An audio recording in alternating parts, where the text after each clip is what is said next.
our continent, the champions of CONCACAF will be crowned. Two-time defending champions Monterrey versus the mighty Hercules and Santos Laguna. One goal can make all the difference in the CONCACAF Champions League final, right now on Fox Soccer.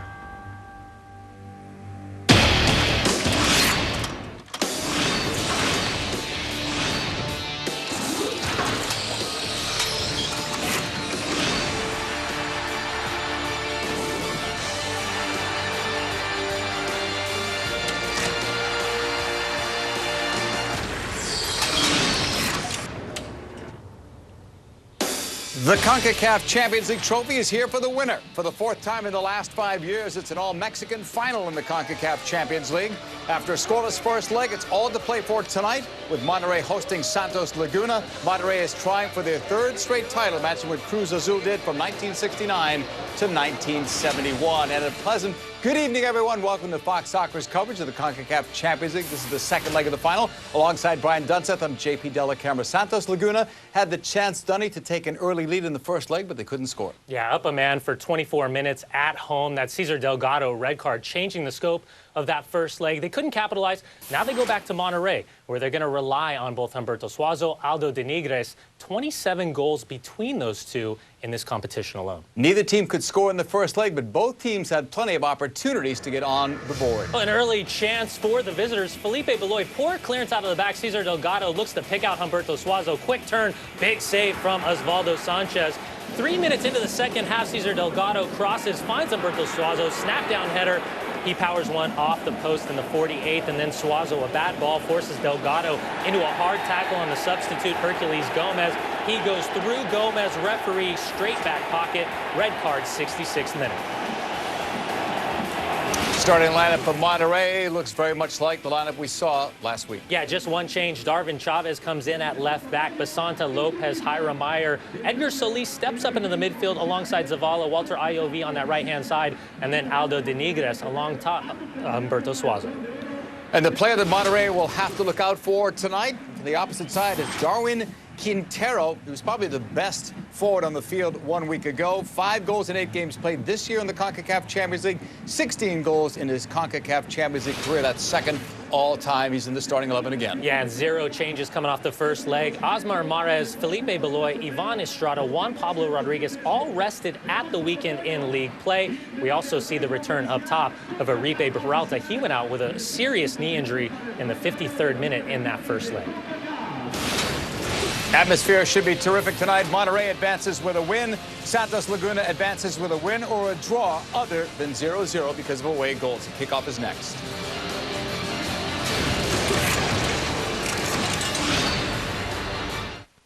I'm here at Sportsnet Labs to find out how their incredible new website actually works. Let's see how they do it. Boston Bruins penalty kill percentage. 95.6. Matt Sundin career plus minus. Plus 73. Sidney Crosby career points per game. 1.4. Chance of Judy saying yes if I ask her out. Oh, I think we all know the answer to that. The new Sportsnet.ca. Now 87.4% more incredible.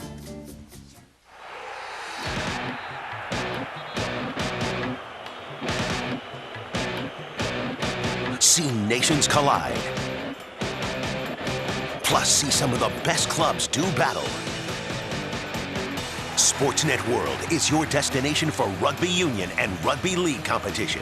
RBS Six Nations Cup, Super Rugby, Heineken Cup, Summer Tours, and much more. The best rugby on the planet, only on Sportsnet World. A late Chelsea comeback made for a nail-biting finish in the FA Cup semi-final. What a chance for Chelsea to equalise. But City weathered the storm. But that's it. Manchester City are through to their 10th FA Cup final. Can the citizens win it all at the world's oldest association football competition? Or will Wigan pull off a shocking upset? The FA Cup final May 11th on Sportsnet World. Now available on TV, online, and mobile. Can you believe this? Yes! Watch an amazing May on Sportsnet World. The BPL season comes down to the wire as the race for Champions League honor intensifies. Cricket's best battle. World is home to exclusive IPL matches, including the final presented by CIBC. Which rugby powerhouse will become Heineken Cup champion? Plus, who will capture England's crown, Man City or Wigan? See the FA Cup final. Watch an amazing May on Sportsnet World. Now available on TV, online, and mobile.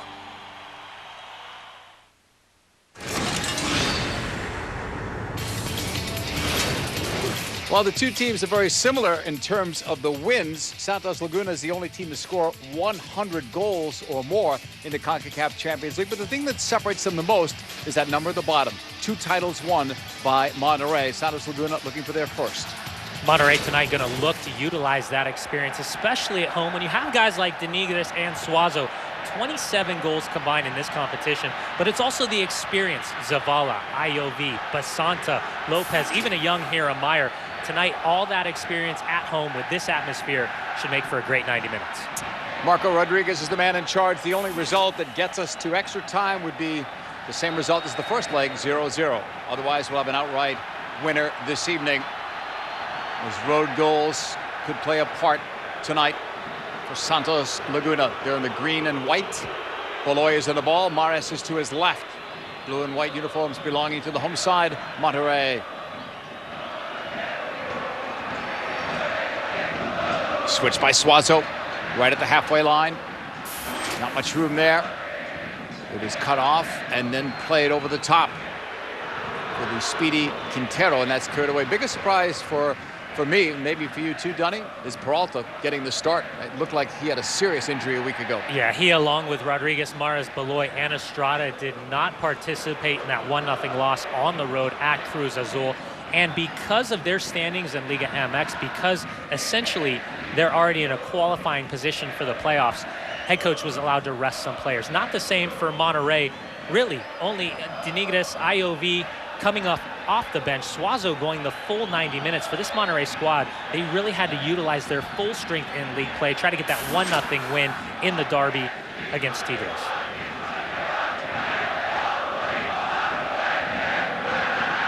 Awaiting this free kick. Santos Laguna will take it back in their own half to Baloy, who had a rough start in that first leg, settled down later. Zavala, 17 in the blue and white for Monterrey, playing it to the right side. Corona, one step over, trying to get to the end line against Mares. Good tackle, but it's a corner kick. And a hard, heavy challenge as Corona looks to just get his head up, clip a ball in. It's not the first challenge with the left foot, it's the swipe with the right foot. But set pieces have really, really been dangerous for Monterrey. When you have the size and aerial strength of Basantos, Zavala, Denigres, and the quality of service of Suazo, for Santos Laguna, they have to make sure the communication, the marking, very, very tight on set pieces and corners. Humberto Suazo will take this corner. Scored the most goals of anyone in the final with 4 in the 2 legs, over 2 legs. Suazo drills it in. That's headed up by Baloy. Quintero looks for it, couldn't get to it. Iov had it, appeals for a handball. Instead, it's a counterattack. On the rush, Cardenas has Quintero. Others join in. The Colombian international will play it across. It was missed in the box. There was an opportunity there. Maybe another one coming for Santos Laguna. Rodriguez chipping it in, the header up and over. Lugo is coming in. Take another look at the ball knocked back into the box, and it looks as if it does make contact with Rodolfo Salinas. He tries to keep his arm tucked into his body. Doesn't want to break the play into the body and allow Marco Rodriguez to point to the spot. But a nervy opening couple minutes for Santos Laguna defensively. Really, for Monterrey in that first leg on the road, they did a very good job winning those second balls in the midfield third, forcing Santos to chase the simple possession. See Monterrey's record all-time at home. They rarely lose, just that one loss to Seattle. That's Caixinha to the left, the head coach of Santos Laguna. They don't have to win this game, Santos Laguna. A draw would get them through if they score because of the away goals. Mares for Cardenas. He was clipped. No foul was called.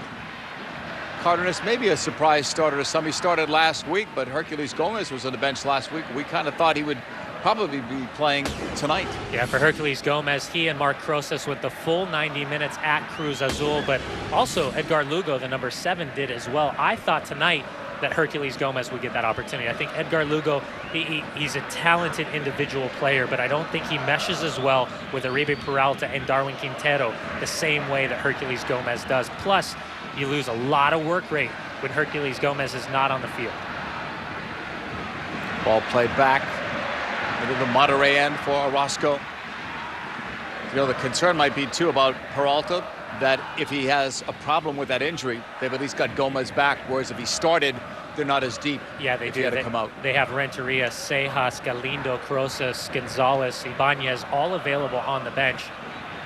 But for me, the tactical adjustments that Monterrey make tonight, the balance with Zavala, Solis, IOV playing a little bit more centrally in that midfield, that could be the difference at home for Monterrey. Their road record not as good for Santos Laguna, but this year, 3-0-1, scoring 8 goals, giving up 2 in the CONCACAF Champions League. And they've gotten a win in 3 of their last 4 away. This is a tougher place, though, to get that victory. Peralta stumbling through, still has it. Cut off there and swept away by Basanta. Throw in for Santos Laguna.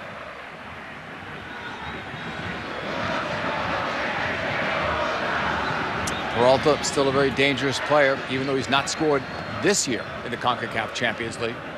It's among the career leaders. The offside flag is up. 86 degrees, warmer than it was in the first leg.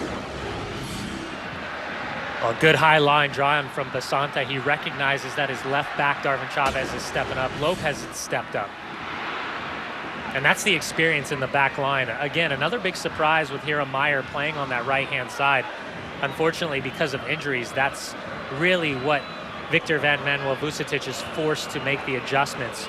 But still, with Hiram Meyer on that right, defensively, he's going to be a little bit more stay-at-home. He will get forward, but he won't be that overlapping right back, that menace that you're used to seeing, especially at home for Monterrey. Orozco, he, like Sanchez, solid in that first leg. Cleared away by Figueroa. And that's called against the home side. The very experienced Marco Rodriguez in charge of this one. And very experienced as a referee, but very, very controversial. And if you've gotten to know Mario Rodriguez over the years, he's found himself in some very interesting dilemmas as a referee. He's not afraid to be the star of the show. So I'm very interested to see, especially how this first half an hour plays out, where he draws the line, where the challenge is, and if he chooses to let the game open itself up and play, or he utilizes that whistle, makes the game a little bit choppy. Ball played through, not close enough to anyone on the green and white of Santos Laguna. Instead, it's a goal kick for Orozco.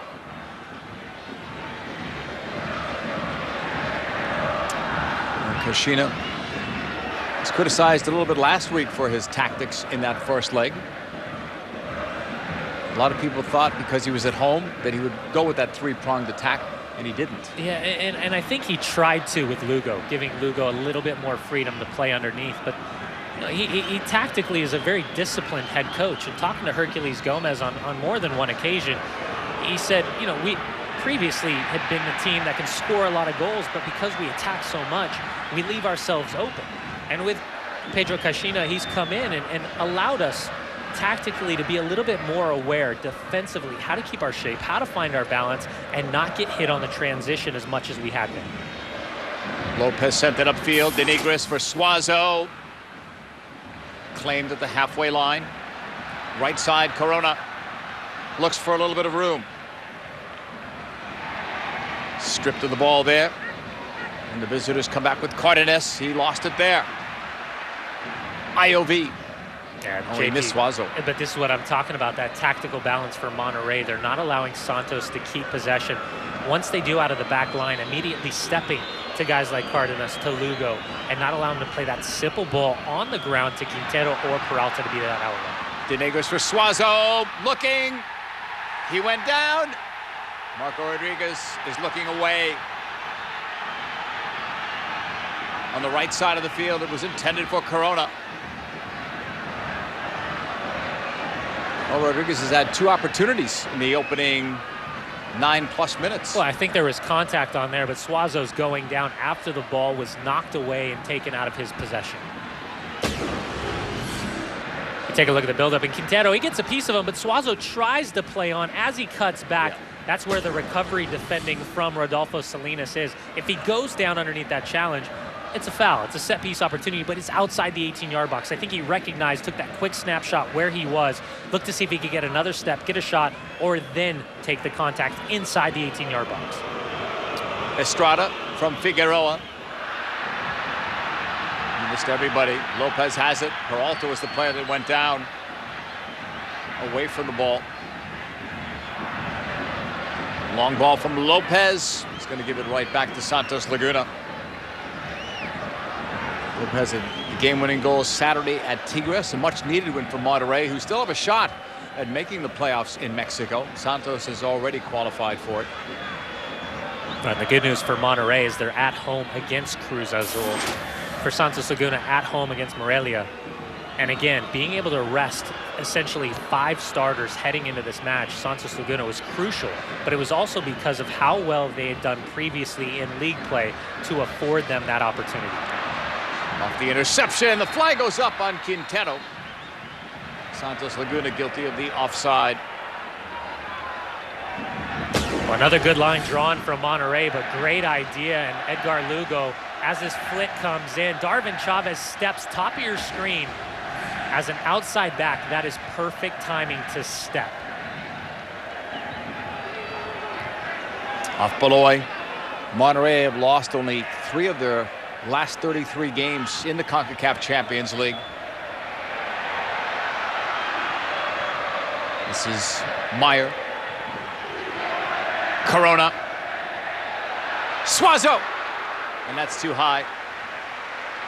They have home field advantage tonight, and they also know how to get it done, winning the last 2 titles. Well, they throw consistent numbers forward, and when you get your outside back into an attacking position, you're allowing yourself to have more numbers in the box and at the top of the 18-yard box, especially at home. You can see this atmosphere. You can feel this atmosphere. Osvaldo Sanchez will put it back into play. He'll turn 40 later this year. FIFA Club World Cup is a competition he's yet to play in. So something at stake for him here. He's a player that's played in World Cups and other international tournaments. On the right side of the field, it's Corona, seeing a lot of the ball early.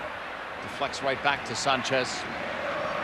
You talked about Sanchez not playing in the FIFA Club World Cup, and it was a primary objective of Santos Laguna this year to take not only the group stage seriously, but take overall the CONCACAF Champions League seriously, recognizing how close they came last year. A Nery Cardoso goal in the 82nd minute was the difference. But there's a pride factor, because it's not just league play, but it's also last year's CONCACAF Champions League edition, where these 2 teams, it's a healthy competition, but it's starting to take on that next step of a rivalry status.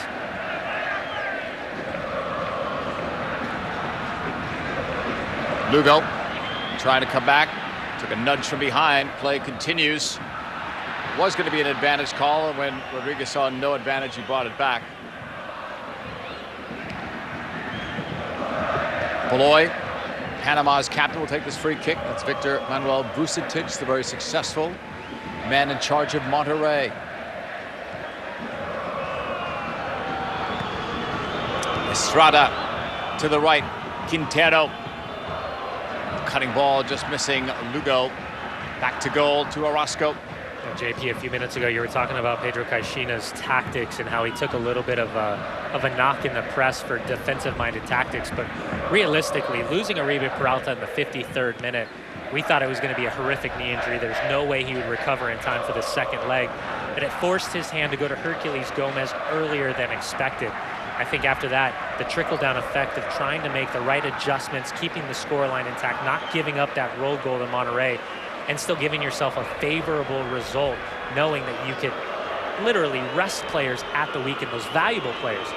So tonight, it'll be very, very interesting how this game plays itself out. And then in the second half, how Pedro Caixinha looks to utilize the substitutes available. Rodriguez lost that battle on the wing. IOV, Ecuador's captain, into the middle. Chavez, the left back. Got it from Solis. Basanta.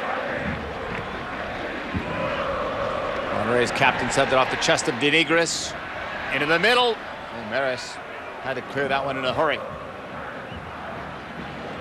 Well, that's what happens when you have Humberto Suazo playing off the shoulder of Aldo Denigris as outside backs for Santos Laguna, whether it's Ivan Estrada or Osmar Mares.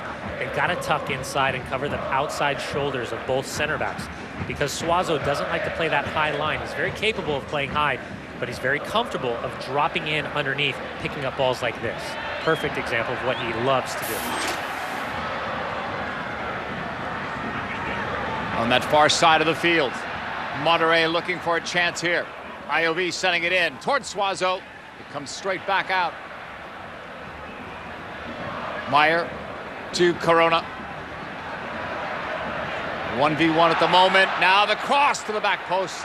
No one close enough to it in the blue and white of Monterrey. Estrada takes over. Santos having a very difficult time playing out of the back and retaining that second ball in the midfield possession. And again, just like the first leg, both Rodolfo Salinas and Juan Pablo Rodriguez getting stuck back defensively, dropping deeper and deeper. That's allowing both that man, Zavala, and the number 11, Walter IOV, to impose themselves at the top of the final third. Strong tackle from Juan Pablo Rodriguez, leaves the boot up, bottom of the cleats exposed. Zavala goes down, set piece opportunity. And with Suazo standing, it's not only service, but it's the ability to keep his shot on frame from distance test, Osvaldo Sanchez. 15 career goals in the CONCACAF Champions League. Second, or third all time. Played in, and it's missing by not too much.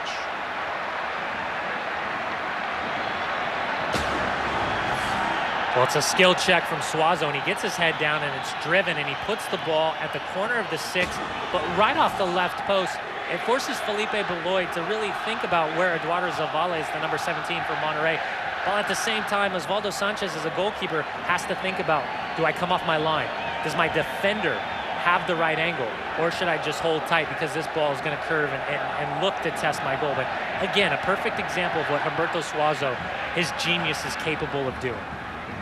Corona, the last pass failed. Lugo keeps working it, lost it there in the middle. And then a clip there on Peralta. Zavala draws another free kick.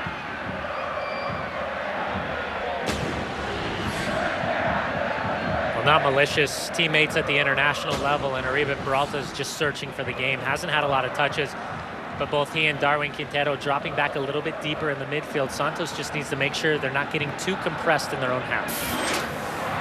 Challenge on the far side, it goes out. Monterrey wins this trophy with a win.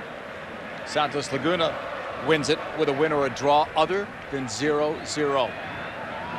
Road goals would be a factor, so any kind of a draw, as long as they score, they would get the trophy. Off the head of Denigris, cleared away. It's off Rodriguez. Back for Zavala. He's doing such a good job winning that second ball, keeping the possession, and finding that easy outlet.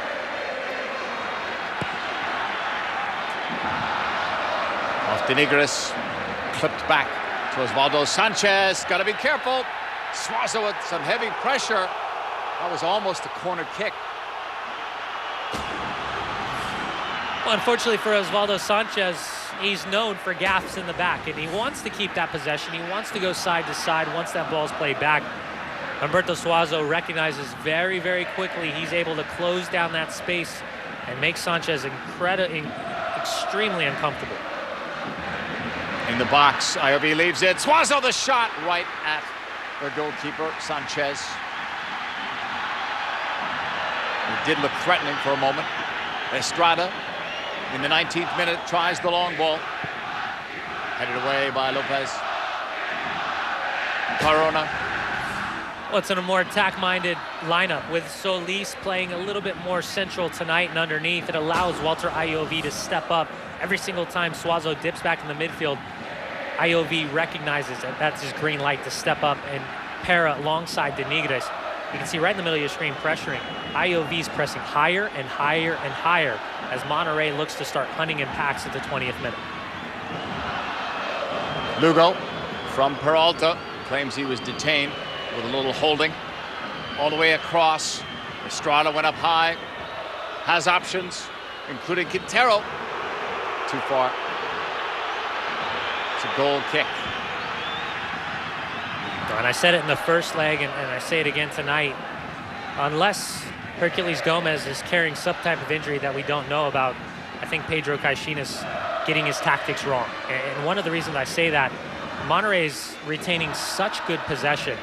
With a guy like Edgar Lugo sitting underneath the number 7 for Santos Laguna, he's having no effect on the game. He's popping up in spots, but he's forcing Darwin Quintero and Uribe Peralta a little bit wider into more uncomfortable sections of the field, where if you have a Herculez Gomez, you know you're going to get, you know exactly what you're going to get. It's going to be up and down, and he's going to take over one side of the field.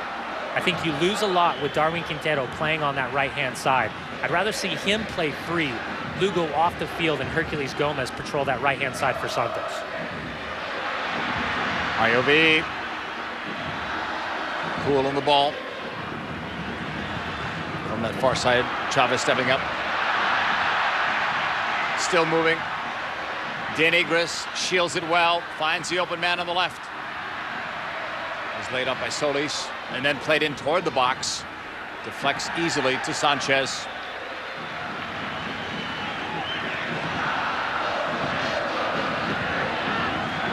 Osvaldo Sanchez has been with his team since 2007. Began with Atlas, played for 4 clubs in Mexico. Halfway line gained by Santos Laguna, looking for their first CONCACAF Champions League trophy in this rematch of last year's final. Play it up the middle. And Meyer will let that go for his goalkeeper, Orozco. But yet again, Uribe Peralta dropping deeper and deeper in search of possession. The moment he retains it, he's got 4 Monterrey players, 2 midfielders and 2 defenders immediately stepping up. And the only outlet he has is to play the ball into space and hope that he can squirt through and get on the end of it. That's just not good enough for Santos. They're defending, they're chasing the game, and again, tactically, they haven't figured out how to break down Monterrey's midfield. Beloy will switch it. Estrada lost it, has to recover it. And waiting for the official call. It's going to be a throw-in for Santos Laguna. Everything to play for here in the second leg after a lot of people were surprised that no goals were scored in that first leg. 2 good defensive teams, but also 2 very good offensive-minded teams. Down that right side, unable to catch up to it was Lugo. He gave it his best.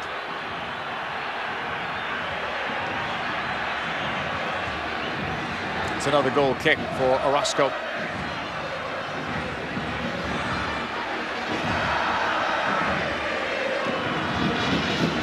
They had to get through the semifinals without this goalkeeper. He was injured. Ibarra took over, beat the LA Galaxy. And now the job is back to Orozco. He played in that first leg very well. I said it in the first leg, and I'll say it again. I think the LA Galaxy match up better against Monterrey than Santos Laguna do. I think for the first time in a long time, Santos really hasn't had the answer for this tactical formation that Monterrey presents. Galaxy gave him a good fight, both legs. Late goals in the first leg gave Monterrey the win, and then they didn't score until late as well in that second game, a 1-0 win in the stadium. Yeah, and so many things come into play the moment you get out of the group stage. It's the initial draw, it's the matchups, it's the form, it's the injuries. You know, it's very, very difficult, especially when you face. Whoa, that could have been scary from out of nowhere. And against the run of play. Well, sometimes you look to do the incredible, and that's exactly what Osmar Mares does. He recognizes Jonathan Orozco off his line at the top of the penalty spot. I'll tell you what, JP, he does not miss by much. That ball tails at the last second, ends up going a couple feet wide. But Orozco, once Mares put his head down, he recognized he had to drop quickly. Corona, an opportunity here, nice cut. Help was coming, tackled away, and then cleared out of the box. Estrada came over to help out. Sent right back in towards the box. Not even close. Lugo. Cardenas. Not much room on that flank. He's cutting it toward the middle. Less room there, but it's picked up by Peralta. Lugo. This is better possession from Santos Laguna. More players moving and trying to create some options. Quintero. He'll always draw that crowd. Looking against Chavez, and ball cut back. It was intercepted and cleared. But again, I would just love to see Darwin Quintero play central. He's the player that can impact this game for Santos Laguna. Corona for Suazo. Knotted down towards Baloy. Calmly moves it ahead to Mares. Salinas. Held up by Quintero, back for Salinas. And now Quintero, their top scorer, finds the open man on the left, Cardenas.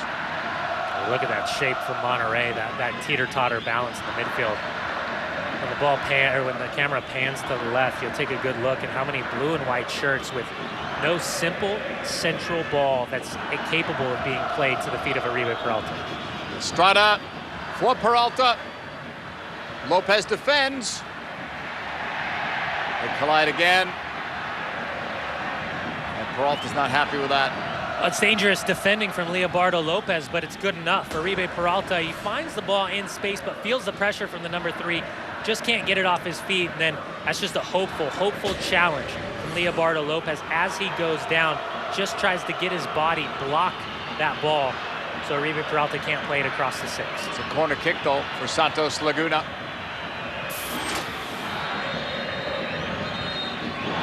And Mares, who took them all in the first leg, will take the first one for Santos tonight. But just like the first leg, Felipe Beloy doubled up by both Lopez and Zavala. 2v1 defending on set piece. Employed by Monterrey on Omar Gonzalez during the semifinals against the LA Galaxy. Set for the corner for Mares. 27th minute. And there was a whistle before that. Some pushing in front. And Rodriguez made that call.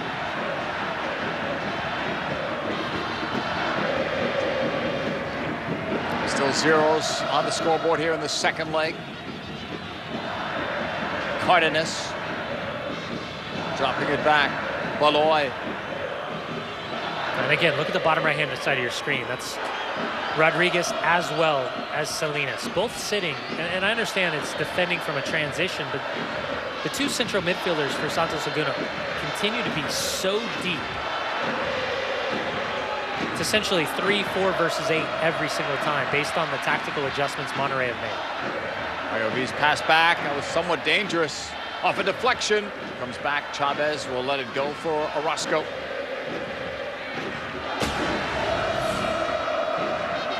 You see the marking 2v1, and it's really nothing. This has got to be the most difficult part for Marco Rodriguez, the referee, tonight, knowing that every time the ball's played into the box, you can either call a foul or point to the spot. Quintero, far flank into the box, but there was a foul there. Ball goes back to Monterrey. Basanta was the player involved. Well, Peralta and Basanta, it's been a good battle, and he just rodeos around him. Basanta goes down very, very easily. And for Oribe Peralta's perspective, what he's going to say to the referee is, I'm getting knocked around every time I check to the ball, every time I get isolated. The moment it's a 50-50, I start showing my physicality, there's no call. That's why he's putting up 2 fingers saying it's both ways. Lopez. Held up there by Basanta.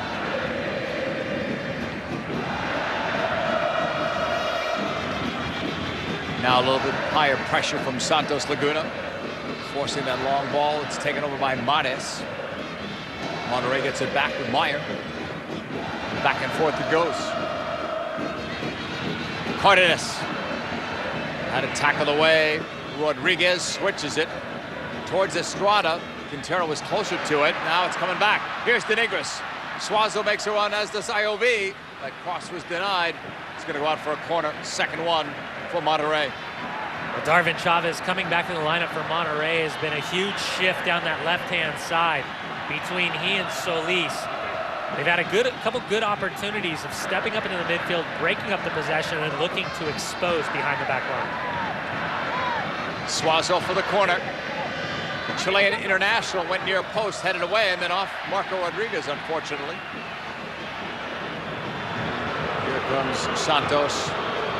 Salinas to the right. Quintero. Into the middle. Cardenas too far in front of him. Almost ran it down, though. Aldo Denigris putting it forward. Suazo was making that run.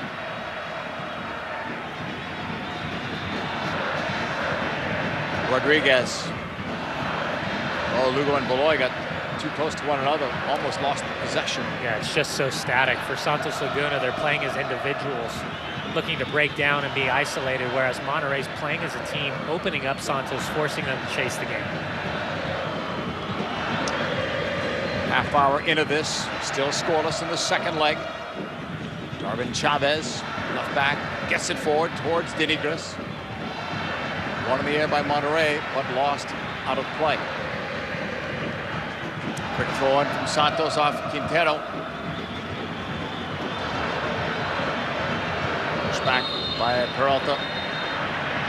And now a yellow card on Basanta. It was the arm that goes into the chest after the ball was played away.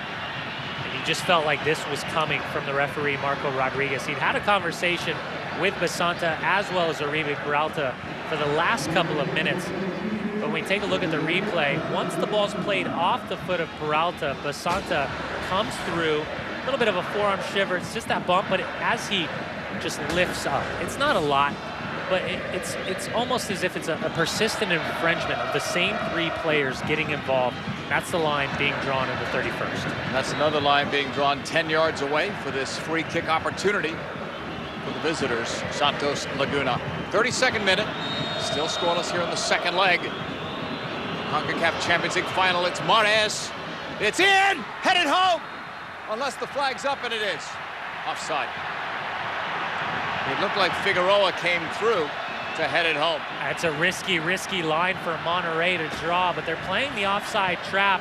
They're holding strong, and the assistant referee on the far side gets it absolutely correct. But I'll tell you what, as a former defender in the second leg at home 0-0, for you to have that much faith in every single player holding that line, that takes guts.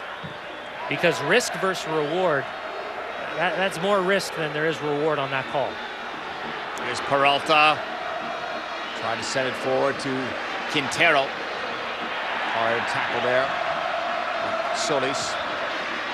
Iovi for Monterrey. Into the middle it comes. Corona. Down that right flank again. That's going to be tackled out. Should be another corner. Suazo has taken them all so far, and he's coming over to take another. Corona's been a handful on that right side so far. He is, especially with no Cesar Delgado suspended because of that red card in the 66th minute in the first leg. Corona has been very solid, created some good opportunities on the right. Suazo in, just missing it. It's Monterrey, they had a few players up there for that. Here's Iovi, sending it right back in. One header by Peralta defensively. Second ball coming out, quick shot deflected. It had Sanchez going in a different direction. It's going to be another corner. And again for Monterrey, one player at the top of the 18-yard box. The spacing is ideal.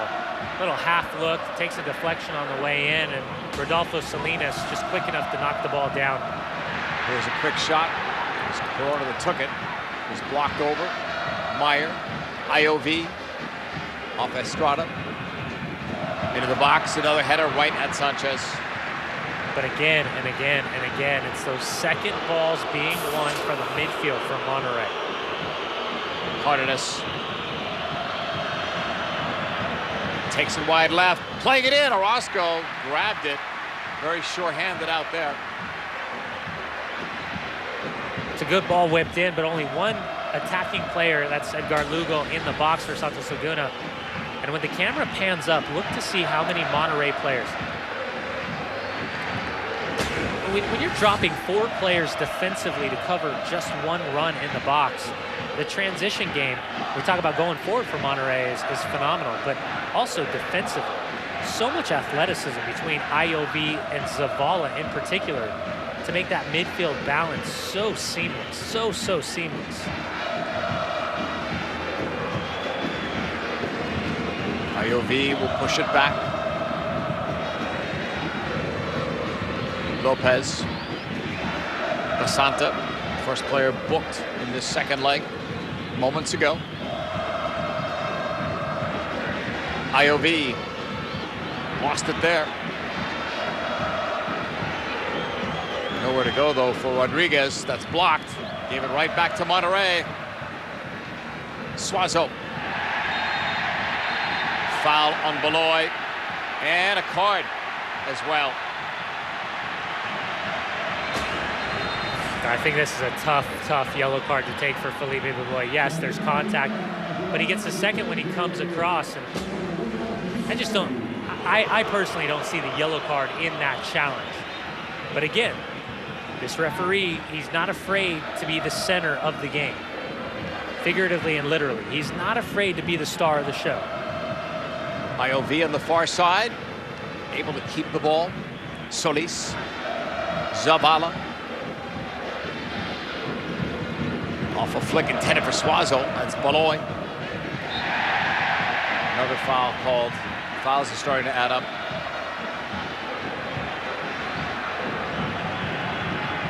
'36th minute. Just a true two-way player, Zavala, getting up and down, and 6'3", 6'4". He's got the height, but he has the athleticism. He's got the range. He's got the engine, plus the simplicity to his game. Suazo putting it up there, not high enough. He's going to get another try at it, it looks like. But then he lost it there to Quintero. Several chasing back in the blue and white of Monterrey. May not be enough. On the right side, Lugo in the box. Leaves it there. Quick shot. Right at Orozco. Quintero was hopeful for a rebound that never came. That was probably the best chance Santos Laguna have had tonight. Oh, by far. They're pushing the pace, and Lugo just lays it back. Salinas just kind of lashes at it. You can see Darwin Quintero just to the right-hand side of your screen. He was asking Lugo, get that ball across. I'm not sure there's a clear path for him to make it, or if Jonathan Orozco would have come off his line, just got a touch, pick that ball up quickly. But better play, better counter from Santos. First time we've seen Monterrey caught out in that transition. Cardenas pushing it back. Mares in the 38th minute. Scoreless here in the second leg like it was in the first. Only the venue has changed. Cardenas. Salinas. Rodriguez to the outside. Estrada.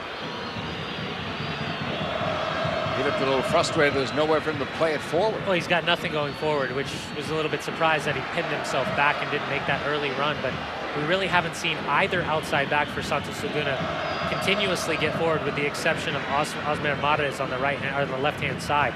But even he is more stay at home than we're used to seeing. We're not used to seeing that free-flowing, confident attack through possession that Santos Laguna has, and we really haven't seen it since on the road in Seattle.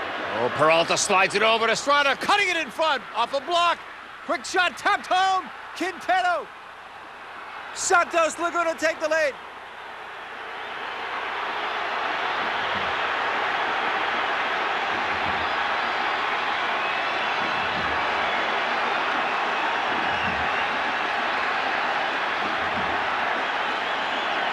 It is a huge goal. It's a road goal, and it puts the visitors in the driver's seat at the moment.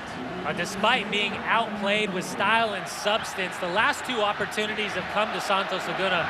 Initially, a good challenge in the box. Edgar Lugo, though, recognizes that Darwin Quintero's unmarked. I think he's trying to put that shot on frame, try to hit it far post, but Darwin Quintero, right place, right time, swivels his hips, just redirects that ball into an empty net. That is his 6th goal of this tournament, and he takes over as the Golden Boot as of right now in CONCACAF Champions League. 17 goals scored in his short career in CONCACAF Champions League play.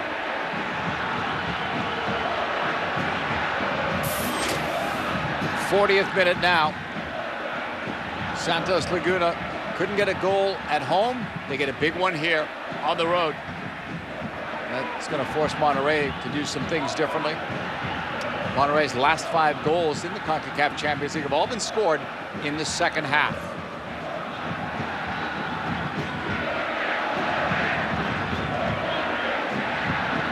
Not totally against the run of play, but the better team in this first half has really been Monterrey. For 35 minutes, Monterrey has dominated at home. Those last 2 chances, the transition for Santos, they caught Monterrey out. For one reason or another, the balance was wrong for the first time all night. Santos Laguna was able to capitalize. A little bit of fortunate, a little bit of luck, but right place, right time, and a goal scorer's touch in Darwin Quintero.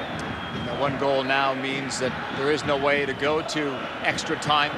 Only 0-0 would have gotten us there. Well, then you start looking at the bench for Victor Manuel Vucetic, Meza, Morales. Cardoso's back and available as a substitute. Moreno, Hernandez, and Madrigal, a couple of young players available. But very soon in this second half, you could see Monterrey adjust to 3 in the back, which would play in the favor of Santos Laguna, because that speed and athleticism, you bring off Herculez Gomez on the bench, they could look to hit on the break. But they're going to have to defend and defend well until the final whistle tonight. Monterrey's going to need to score a couple of goals. Santos will advance with a win or a draw now that they've scored. And the flag is up again. It's amazing what 1 goal can do to a game. Well, and it's really been all year long in league play for Monterrey. You just see how fortunate they are. For me, Lugo's shooting. He's looking to caress that ball, keep it on the deck, and pass it into the empty net. He shanks it, but it goes right to the foot of Darwin Quintero. And he's just a poacher. He's an out-and-out finisher. 42nd minute. Santos Laguna with a 1-0 lead in this game. 1-0 aggregate lead as Darwin Chavez takes it. Tries to play it across. That one was over the end line for a goal kick.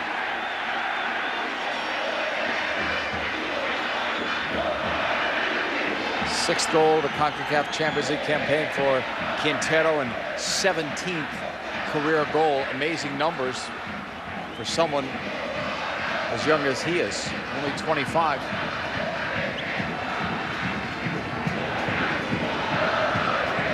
Ball clipped back. So now Monterrey must depend on the guys that get them the goals. Players like Suazo, De Negris, they need to step up. There's a couple adjustments I could see Victor Manuel Vucetic making in the second half, and that's, for me, thinking about Leobardo Lopez, the number 3 center back, taking him off, going 3 across the back line, Hiram Meyer, Jose Maria Basante, and then Darwin Chavez, but just making sure Chavez sits a little bit deeper. Monterrey has the horses. They have the capability of going forward and attacking. And a yellow card on Solis against Beloy. 3rd booking of the first half. Well, not too often do you see Felipe Beloy getting stuck in on a challenge, but if he steps up into the midfield time and time again, at some point, a Monterrey player is going to step in and challenge him. That's exactly what Edgar Solis does. Picks up 3rd yellow card of the match in the 43rd minute.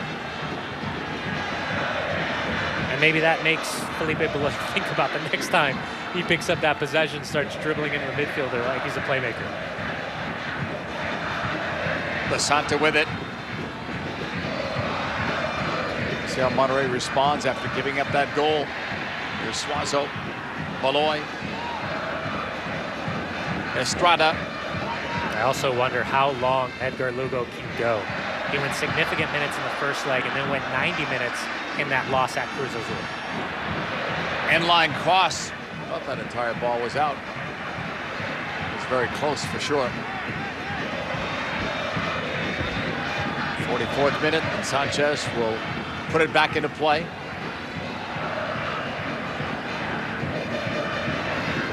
Quintero with the only goal thus far.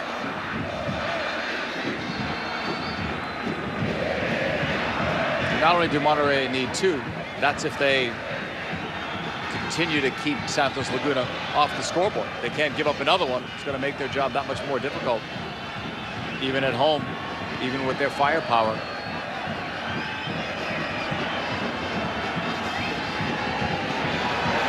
Lugo. Nice ball. Peralta. Quintero on the turn. Out wide towards Cardenas. Better ball, and they might have had something there. This first half really sums up the season in league play Monterrey has had. 7 wins, 7 losses, 2 draws. They've scored 21 goals, but they've given up 17. Dominated the first 35 minutes and 2 breakdowns, 1 goal for Santos. And now that affords Santos the ability tactically to sit a little bit deeper, look to absorb.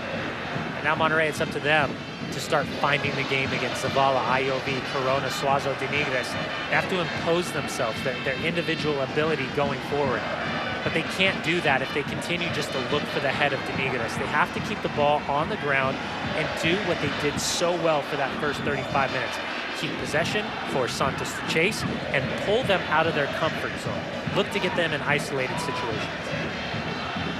Corona getting around Mares, a chance for the cross. Off the head of Denigres.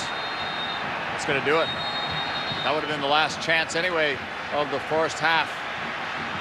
All eyes though on Darwin Quintero.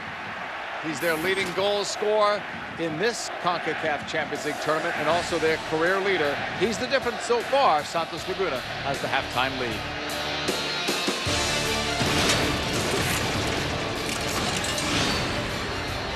I'm here at Sportsnet Labs to show you how fast the new app really is.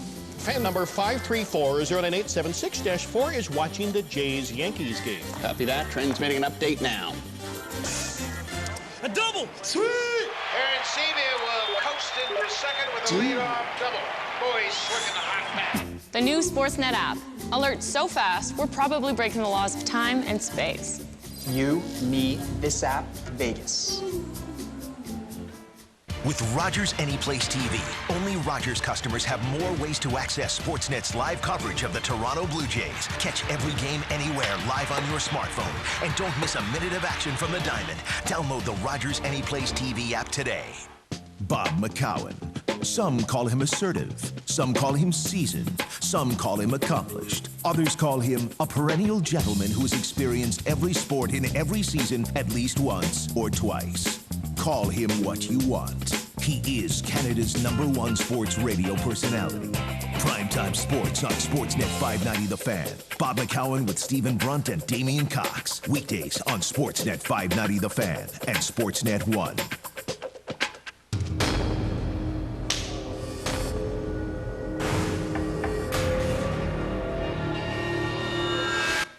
Sportsnet is your home for everything UFC. Meet your favorite fighters on UFC Central with Showdown Joe.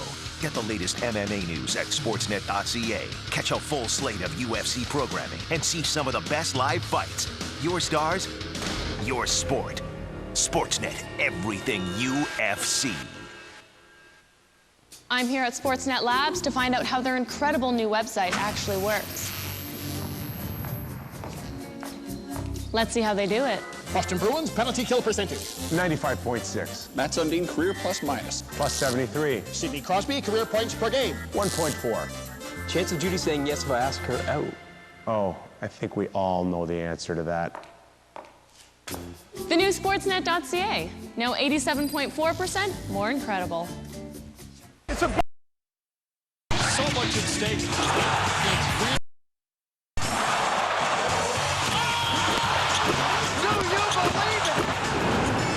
Must win tonight.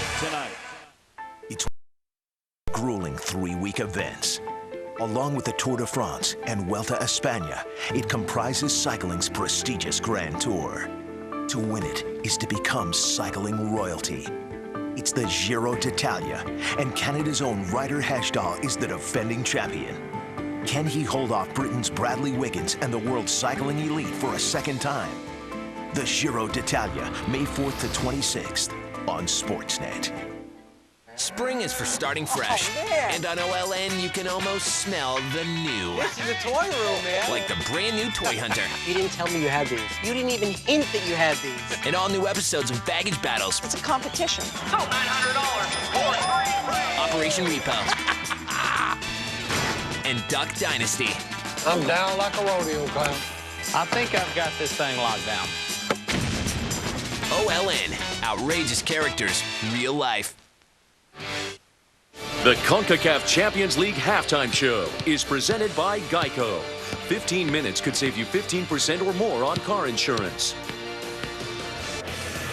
First half highlights brought to you by Geico. We start with this free kick. Humberto Suazo, deep free kick, goes just wide. Some confusion between Felipe Beloy and Osvaldo Sanchez. Walter Iov laying off for a secondary run of Humberto Suazo, saved by Sanchez. 37th minute, though, Santos take the lead. The ball pops back out to Edgar Lugo. His shot finds the feet of Darwin Quintero. He just readjusts his body, taps the ball in, passes it in to an empty net. 17th career CONCACAF Champions League goal. That takes him into the lead for the Golden Boot. And that's an important road goal for Santos Laguna. Numbers in the first half. Santos Laguna was credited with 9 shots, but most of them were off target. The better team in the first half was really Monterrey. Yeah, Monterrey for the first 35 minutes. Very, very good. And it's all about possession. It's all about opportunity going forward.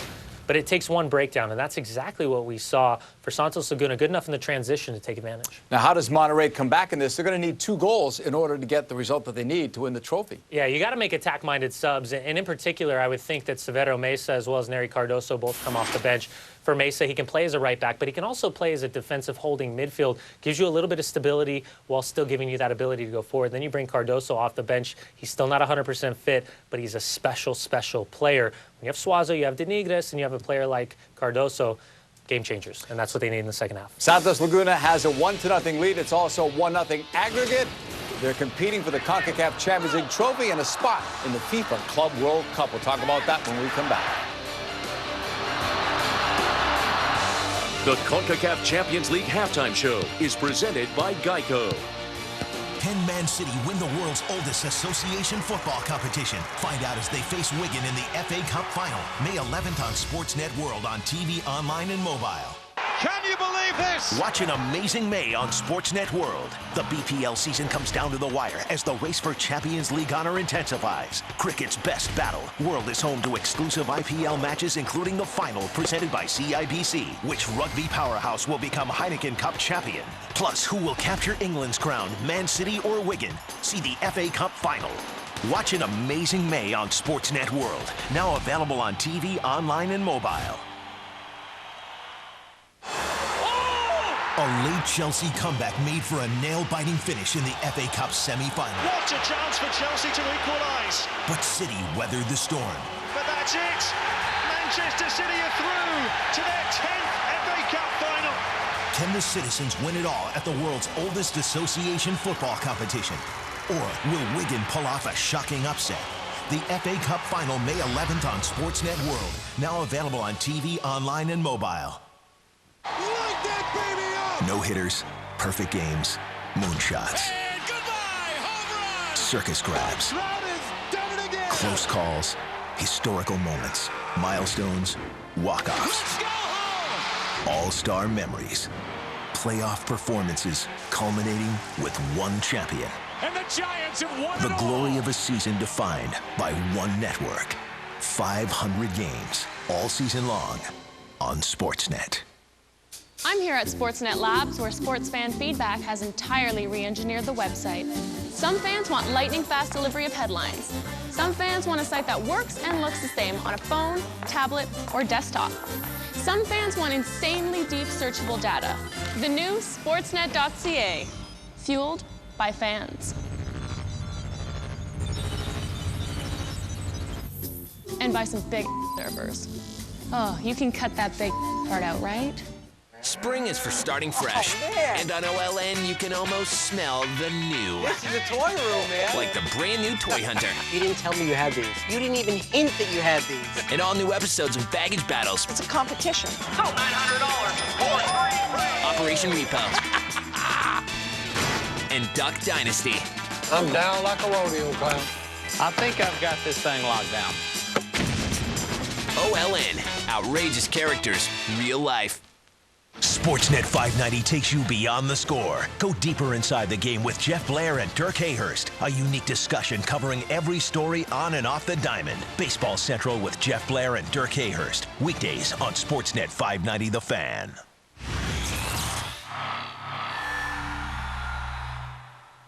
Rated PG. Isn't it time you started living large? Right now, get a large Pizza Hut pizza for the price of a medium, starting at just $8. Everybody's excited about this deal. Even these guys. You're gonna blur our faces, right? Sure. There's no such thing as no man's land to me. With 10 calories. Dr. Pepper 10. Manliest low-calorie soda in the history of mankind. Bold flavor. The CONCACAF Champions League halftime show is presented by Geico. On a goal by Darwin Quintero, Santos Laguna has a 1-0 lead here in the second leg of the CONCACAF Champions League final. As we welcome you back to our coverage here on Fox Soccer, Santos Laguna have the lead here. They're looking to claim the title for the first time and get into the FIFA Club World Cup. That's where Monterrey has been the last couple of years. And last year, Dunny, Monterrey did quite well. Yeah, they did. And it was a difficult matchup. When you're facing a team like Chelsea, you've got to be very, very compact. You've got to make sure when those overlapping runs are coming at you, where's your spacing? Good little flick from Oscar. Ashley Cole finds Mata in the box, beats Jonathan Orozco in the 17th minute. That would give Chelsea the 1-0 lead. Chelsea would add 2 more goals before Alda de Nigres played down the right-hand side, scores that consolation goal for Monterrey. 3-1 win for Chelsea. They lose that game, but they have a date in the third-place match with Al Ahly. They do. A couple players will collide, allowing Jesus Corona to get the early goal for Monterrey. That would give Monterrey the 1-0 lead just 3 minutes in. And then Cesar Delgado would seal the victory for Monterrey as they clinch third place at the FIFA Club World Cup. That goal in the 65th minute makes it 2-0. That was the result in the third-place game. You look at the top 5, and Corinthians were the surprise winner from Brazil. Chelsea finishes number 2, Monterrey 3, Al Ahly of Egypt 4, and Sanfrecce Hiroshima of Japan finished in 5th place. Darwin Quintero has the only goal in the first leg, and even in the second leg here. Will it stand up? Another 45 minutes, at least, still coming your way. The CONCACAF Champions League halftime show was presented by Geico. 15 minutes could save you 15% or more on car insurance. Sportsnet is your home for UFC, whether it's on television or the web. We've got some of the biggest live fights, the best UFC shows, plus hard-hitting analysis. Your stars, your sport. Sportsnet, everything UFC. I'm here at Sportsnet Labs to find out how their incredible new website actually works. Let's see how they do it.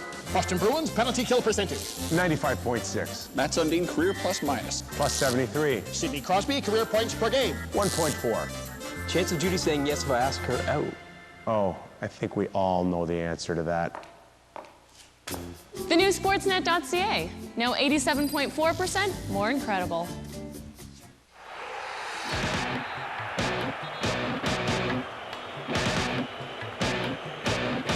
See nations collide. Plus, see some of the best clubs do battle. Sportsnet World is your destination for rugby union and rugby league competition. RBS Six Nations Cup, Super Rugby, Heineken Cup, Summer Tours, and much more. The best rugby on the planet, only on Sportsnet World. I'm here at Sportsnet Labs to show you how fast the new app really is. Fan number 534-09876-4 is watching the Jays-Yankees game. Copy that. Transmitting an update now. A double! Sweet! Aaron Sevier will coast into second with a lead-off double. Boys swinging the hot bat. The new Sportsnet app. Alerts so fast, we're probably breaking the laws of time and space. You, me, this app, Vegas. Bob McCowan. Some call him assertive. Some call him seasoned. Some call him accomplished. Others call him a perennial gentleman who has experienced every sport in every season at least once or twice. Call him what you want. He is Canada's #1 sports radio personality. Primetime sports on Sportsnet 590 The Fan. Bob McCowan with Stephen Brunt and Damian Cox. Weekdays on Sportsnet 590 The Fan and Sportsnet 1.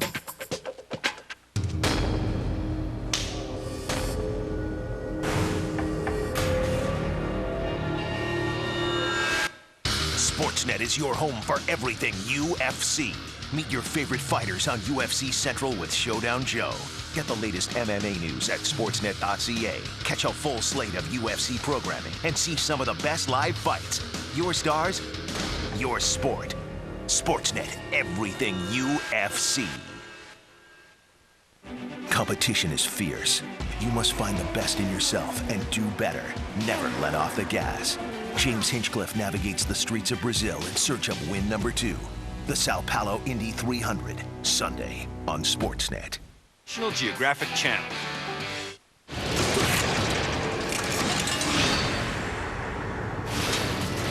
Coming up next on Fox Soccer News Live after this match, a recap of what is taking place today. We're going to have an all-German final in the UEFA Champions League. We'll also have the trophy presentation from our game here tonight.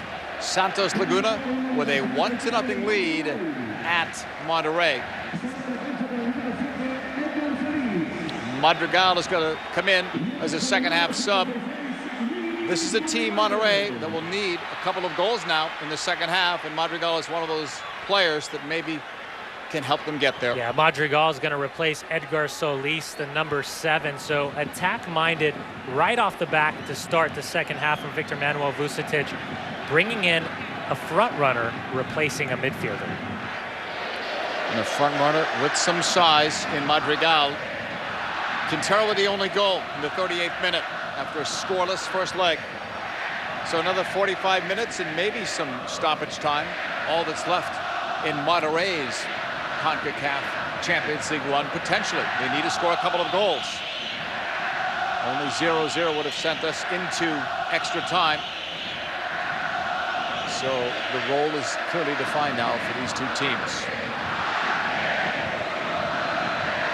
You're watching the CONCACAF Champions League here on Fox Soccer with Brian Dunseth, JP Della Camera. An upset, I would think, in the making, because Monterrey is a team that rarely loses at home, and they're the two-time defending champs. And right now, they are trailing. Marco Rodriguez had a busy first half, 3 yellow cards he gave out. Second half underway.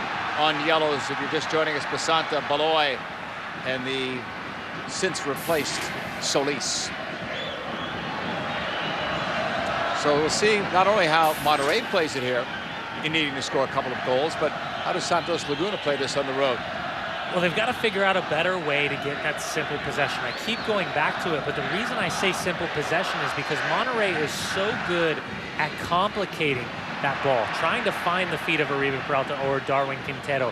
They suck in. They basically make a little V in front of that back line, and they force you to play wide as opposed to going down. Can you pull that midfield apart? They were not capable of doing it consistently in the first 45 minutes. For Monterrey, you've got to attack, but at the same time, you got to keep your balance. Peralta. And that's broken up. Corona. Coming back on the right. Looking to get past Mares. And that's picked off. Salinas. He got it back from Lugo. Now to the left it goes. Pressure from Madrigal. Switched over to Estrada. He's got all that room down that right side. A tug from behind, and why do it there? That's Madrigal. An easy yellow card there. Oh, he's big for pace as the right back, Ivan Estrada, finally looks to get forward for Madrigal. Can't stay with him. Just puts his arm on the shoulder. Estrada goes down. Set piece opportunity. Early yellow card to start the second half. You talked about the referee, Marco Rodriguez, and the yellow cards that he handed out. You don't always want to acknowledge it, but what kind of impact will this referee have in this second half? Looks like he just gave out another one. We'll have to confirm that. 48th minute, a 1-0 lead for Santos Laguna on the road versus Monterrey. Osmar Mares driving it in, the header, there's Orozco. Saving the day for the moment. Well, you would think Monterrey can get a couple of goals in the second half. Not thinking they can get 3. It's quality service from Osmar Mares, and takes a slight redirection on the way in, and that is a fantastic save from Jonathan Orozco. Awaiting this corner. Awards for the duo in front. Denigris and Cardenas.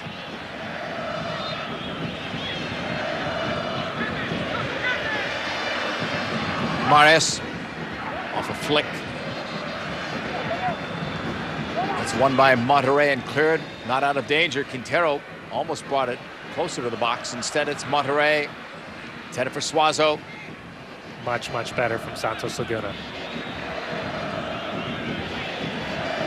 That's Quintero's pass. Lugo turns. Figueroa still up from that last corner. End line, Lugo sending it in. He wanted Peralta.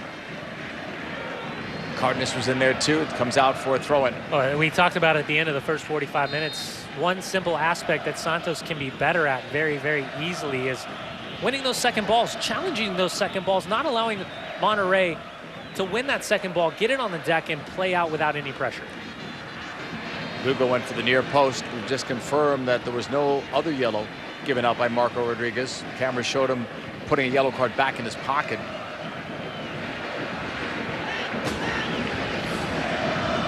They take another look at the opportunity, and it was a slight touch by Madrigal. He already picked up the yellow card, almost ended up with an own goal just seconds later. Quintero is open. Santos Laguna have a lead thanks to his goal. Diving header clearance out. Unless there was a foul, that's a corner. Lopez was back there defending. Well, Darwin Chavez deep off Darwin Quintero. And Chavez, if he doesn't step up and really take away that opportunity for Quintero, Quintero loves to get isolated. If that immediate pressure isn't there, he's going to dance. He's going to get himself one-on-one facing the defender, and with speed to burn, you got to like Quintero's chances if he's isolated versus Chavez continuously.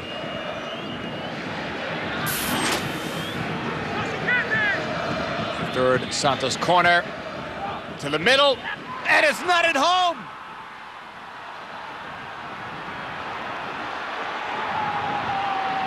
Now, Beloy's going to take credit for it. Huge second goal.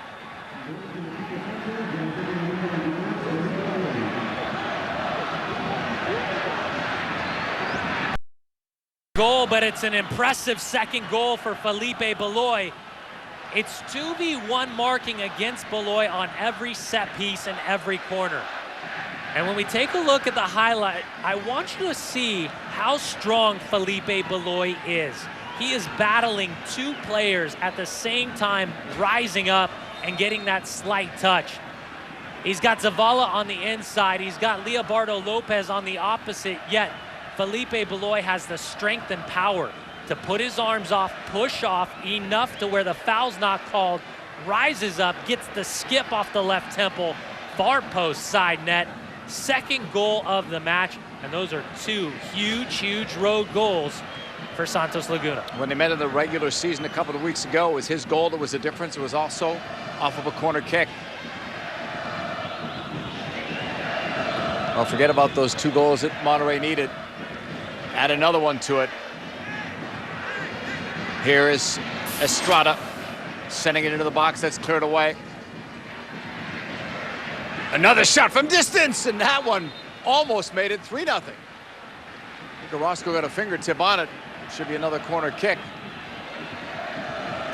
Well, Monterrey coming into the second half down 1 goal, had to take some chances defensively. They made the adjustment with Solis going off, the midfielder, Madrigal coming on, the striker, and their balance has been all over the place. Great shot from distance, good save from Jonathan Orozco. Just got enough on it to clear the bar. They go short corner this time, change it up. Lugo, crossing, went to the near post. It's a goal kick instead for Orozco.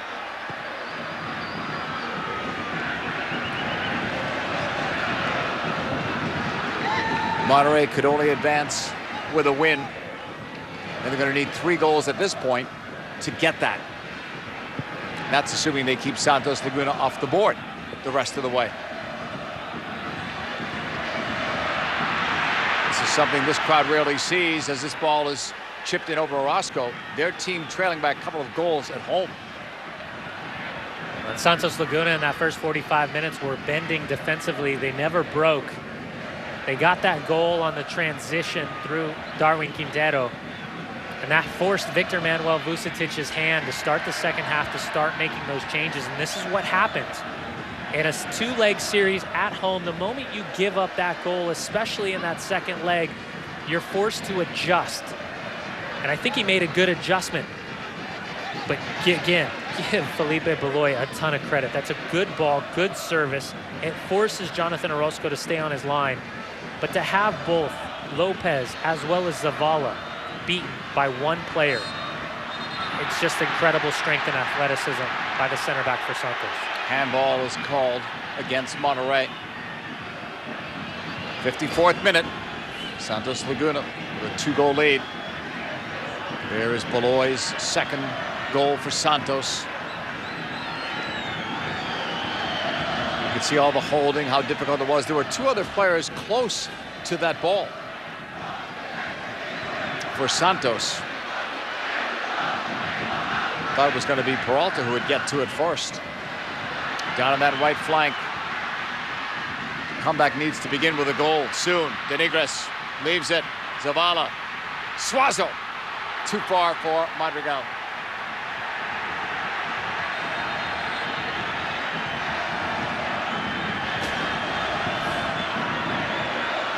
Denigres, good creativity, finds Suazo top of the 18-yard box and just looks for the simple ball for Madrigal. Madrigal caught flat-footed, isn't ready to make that run into space. And another opportunity goes missing. Severo Mesa coming on. An expected substitution. Mesa played as a defensive midfielder on the road at the Home Depot Center. And in the return leg against LA, played as a right back, can play many, many positions. Lugo at the end line. Sending it back. That was well done. Salinas leaves it. Quick shot, Rodriguez, and that's wide of goal. Goal kick for Orozco. 56th minute. Have to wait and confirm who came out for Meza.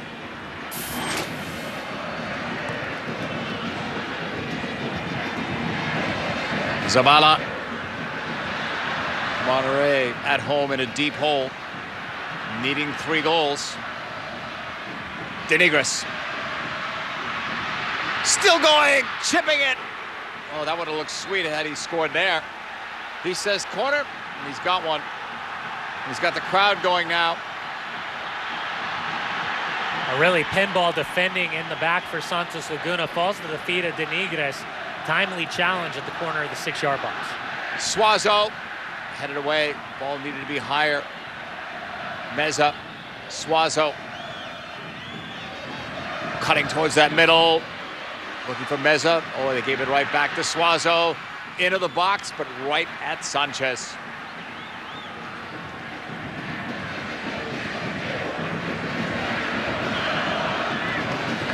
Out for a throw-in for Monterrey.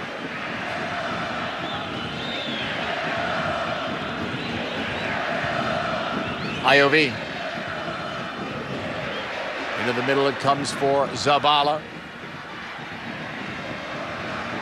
Jesus Zavala will hold.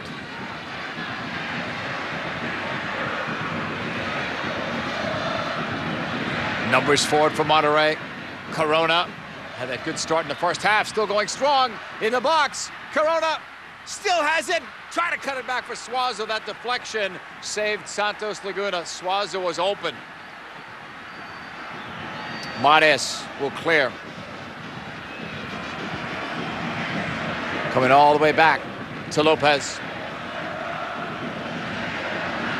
Chavez.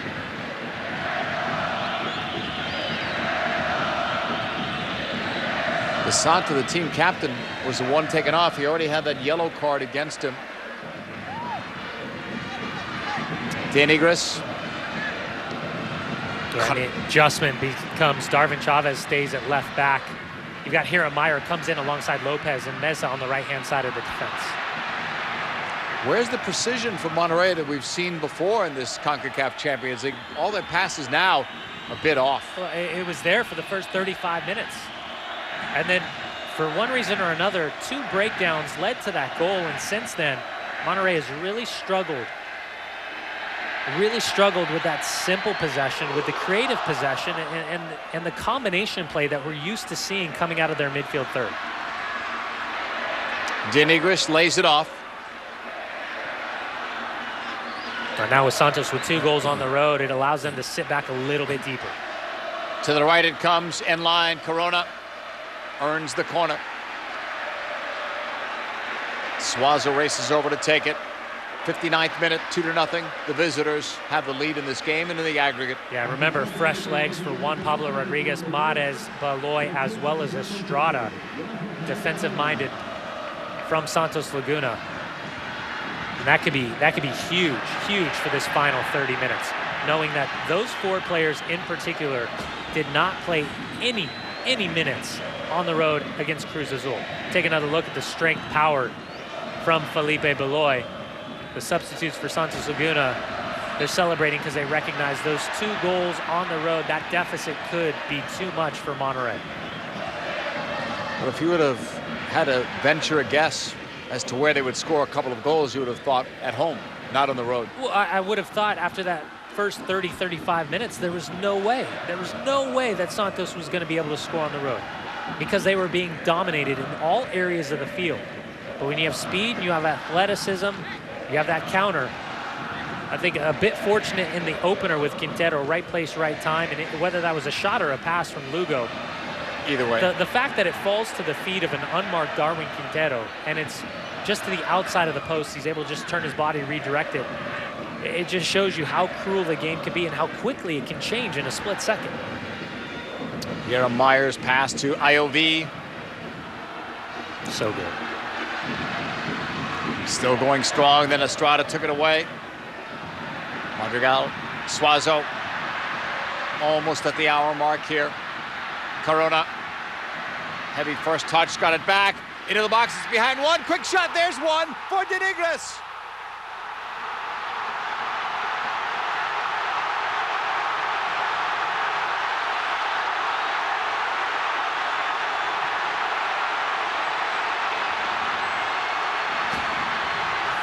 Aldo De Negris sitting on the back door. Madrigal takes Baloy away, and De Negris gets away from Rodolfo Salinas. The defensive midfield doesn't stay. Good ball from Jesus Corona. And misses Madrigal, but it's enough pace and power, and the location allows De Negris to get on the end of that back door, and that's a well-taken goal from De Negris. First time, left foot, keeps it on the deck. 13th career goal, his 5th in CONCACAF Champions League play. Of his 13 career goals, 9 have come at home. 4th of this campaign, and one that gives his team life. They're a third of the way there now. But that's better than where they were moments ago.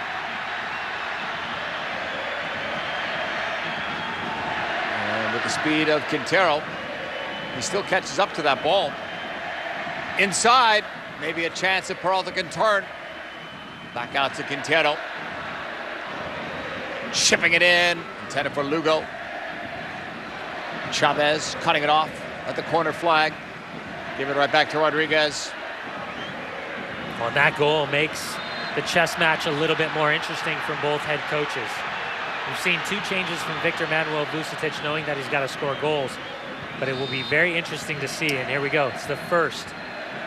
Cardenas comes off. Herculez Gomez comes on in the 62nd minute. So you've got a veteran, a hard worker, somebody that can score goals, but also knows how to keep possession in Gomez. A lot of talk about Gomez this week. Not so much about this game, but maybe coming back to Major League Soccer. Sporting Kansas City owns his rights. Rumors that Toronto want him and Seattle. I think at some point in his career, it's inevitable that Herculez Gomez comes back to Major League Soccer. I think for everyone, the big question mark is behind the scenes. Do his rights stay at Sporting Kansas City, or is there a trade to where Kansas City gets some value, but also Herculez Gomez financially gets compensated and comes back in the league, and it's been a great quest for him down in Mexico. Usman Marius on this free kick. And that one is well over Orozco.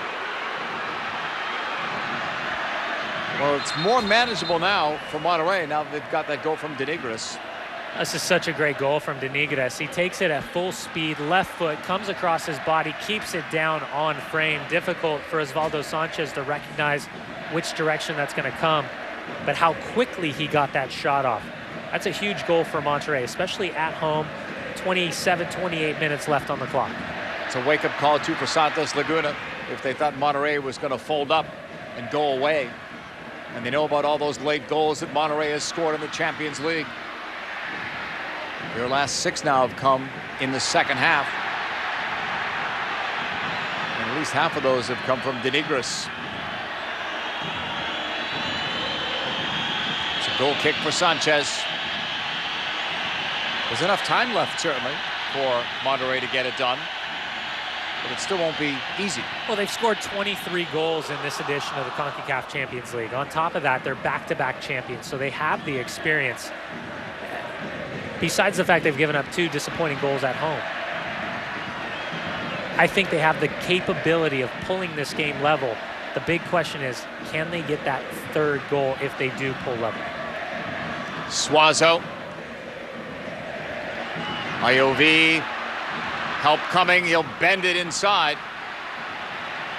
A little frustrating there. Denigris thought he was open, but there was maybe a simpler play on the left wing. I think it's the right idea from Walter IOV. He's getting his head up and he's looking to clip that ball to the top of the 6. Mark Crosas looking set to come in. He went the full 90 alongside Herculez Gomez the weekend at Cruz Azul. Sanchez will milk the clock a little bit as he drives this ball ahead. Peralta using his strength, gets it over to Quintero. His goal in the 38th minute gave Santos Laguna the lead. Give and go. Quintero. Lugo. That's deflected. Gomez is making a run on the box. Monterrey will have to do a better job in terms of the marking there. And again, it comes down to the balance, knowing that you're chasing the game and you've got to go forward. You've got to take those chances tactically.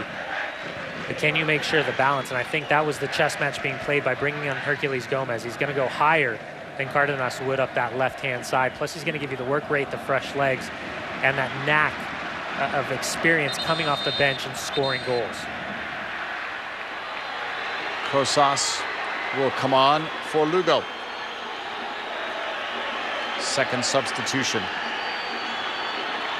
So much experience from Mark Crosas. Barcelona, Glasgow Celtic, and then coming to Santos Laguna. Tactically, he'll sit a little bit more like Salinas and Rodriguez. Scored a couple of goals as well in the CONCACAF Champions League in 6 appearances. This is now his 7th game in this competition. Underneath Pedro Caixinha, he hasn't been preferred the same way he was underneath Benjamin Galindo. Rodolfo Salinas and Juan Pablo Rodriguez have really been the starters, the out-and-out quote-unquote starters centrally for Santos. But Crosas has played a lot of games. He's got a ton of experience, a fantastic pedigree. Chavez off the left foot, inside the box, and that looked like Madrigal was looking for help with that header. Gomez by the corner flag. An aerial battle that was won, but the foul was called on Monterrey. Well, the foul called, yeah, Zavala rises up and wins this header very, very well. The problem for Crosas is he's backpedaling, doesn't know the challenge is coming. Zavala initiates contact with his left hip, but difficult foul to call.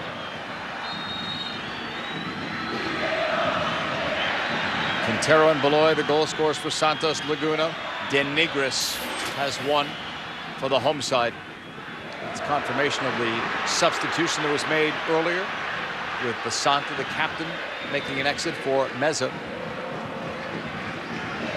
couple of changes for Monterrey. The same now with Santos Laguna.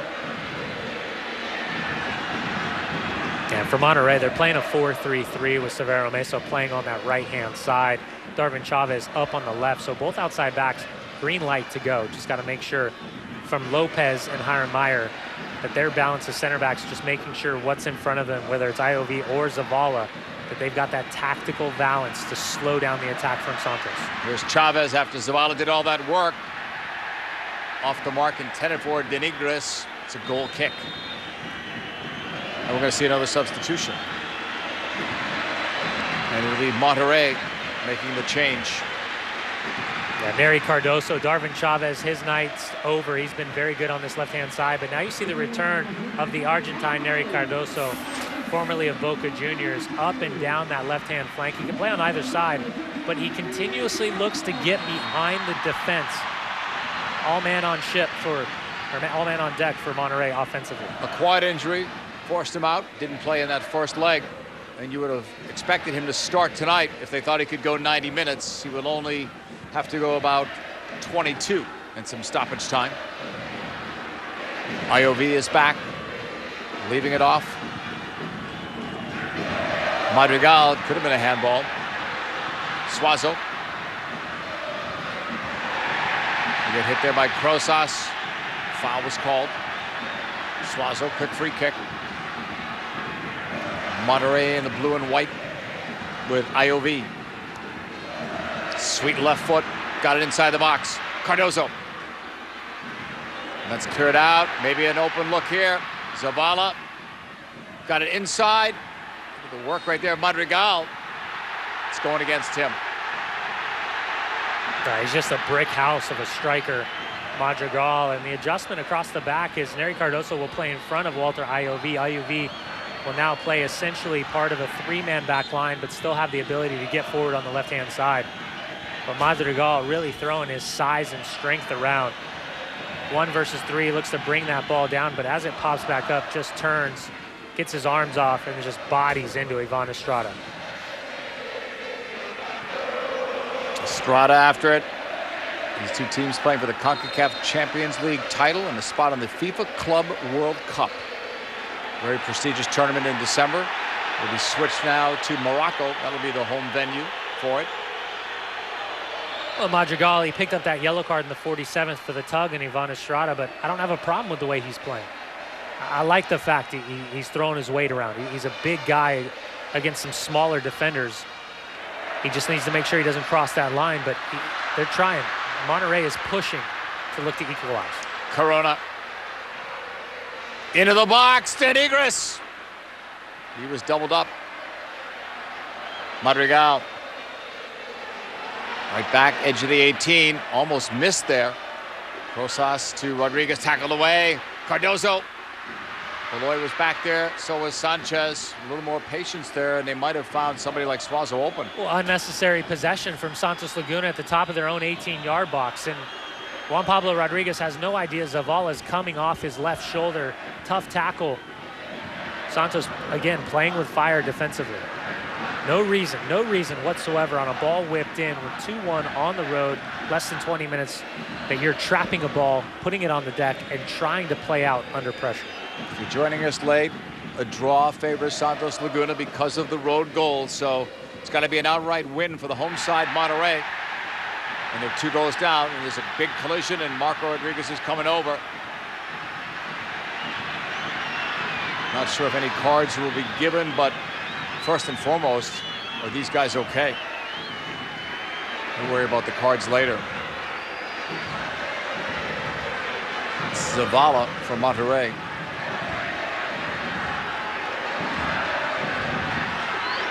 And Hercules Gomez.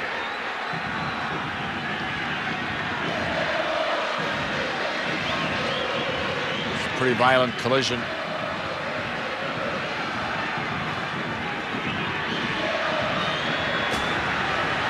Well, 2 players that'll continue to fight for the ball as Gomez and Zavala come in contact. To both touch the ball at the same time as they go head-to-head. And for Gomez, it's the left temple area as his body just goes up and over. Zavala goes underneath. Good to see both of them. 73rd minute. Both are up. No card issued. And both guys are back on the field. Zavala into the box. One header. Suazo looked like he overran it. Appeals for a penalty when Suazo went down. Yeah, it was Juan Pablo Rodriguez with the late challenge from behind. Goes unpunished. Suazo looking to find that spot, top of the 6, uncontested. IOV. Back post area, knotted down. That was Corona going after it. Still belongs to Monterrey. A snap down header from Madrigal, and the challenge comes from behind, and no foul. Good note, just no call from referee Marco Rodriguez. Into the box, one miss there. There's Denigris. Couldn't come around on it. Monterrey's getting closer and closer, though, to that second goal. They'll need a third. Yeah, you go back to that last challenge with Rodriguez from behind, and Suazo just flings his body at it, misses, and that's when the contact comes right after. Look at Denigris, and finally he goes down. Malloy playing with that yellow card against him. Edge of the box. Won by Santos Laguna. They needed some possession there to get it upfield. That they do with Quintero. Into the middle. Peralta. Quintero from Estrada. Quintero's goal started it tonight. Flags up. Easy call.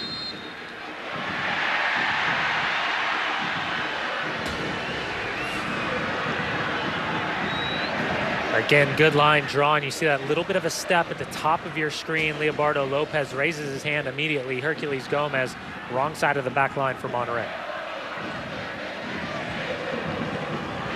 75th minute. Santos Laguna up by a goal. If this result stands, they're the champions of CONCACAF. Even another goal for Monterrey. Draw favors Santos. So Monterrey knows the mission, Dunny. The next 15 minutes, they need to score twice. They've come close. Unlike the first 35 minutes, they can bend, they just cannot break. It'll be interesting to see Pedro Caixinha what his final substitution is. If he goes fresh legs in the midfield, or he looks to add another defensive-minded player to play in front of that back four. But again, fresh legs with Rodriguez, Mahrez, Baloy, and Estrada. Neither of those four played at the weekend. The same with Uribe Peralta as he recovered from that injury in the first leg. Cardozo wants to see movement in front of him. Plays a nice ball to the feet. Corona, but a bit too far. We'll make it Meza who was making that run. Goal kick. Much to the dismay of Meza and the home crowd. Well, again, much like the first leg, Felipe Beloy playing with fire. He took a touch. Referee gets it right, but Meza, he's gonna look to push continuously up this right-hand side the final 15+ minutes, but Beloy, he has a tendency to try to keep possession over making the right tactical decision, especially 2-1 up with less than 15 left.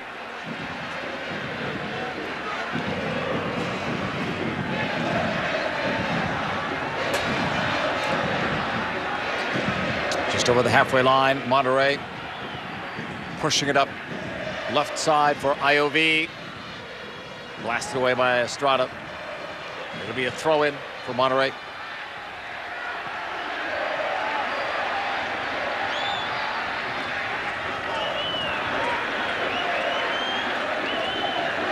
Size of the strength of Madrigal. Monterrey will have a throw-in. IOV versus Estrada. Another throw-in. Last time Monterrey lost was in the second leg in the CONCACAF Champions League. Last time in this tournament last year, but they still won in the aggregate. That game was played in Torreon. Here's Sanchez. So their undefeated run in this tournament could be coming to an end unless they score 2 goals before that clock reaches 90 minutes. Back for Orozco.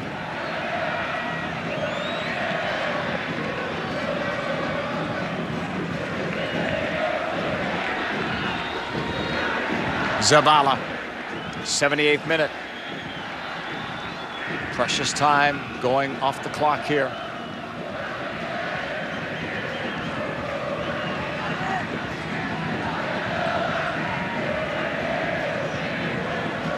Stumble by Meza.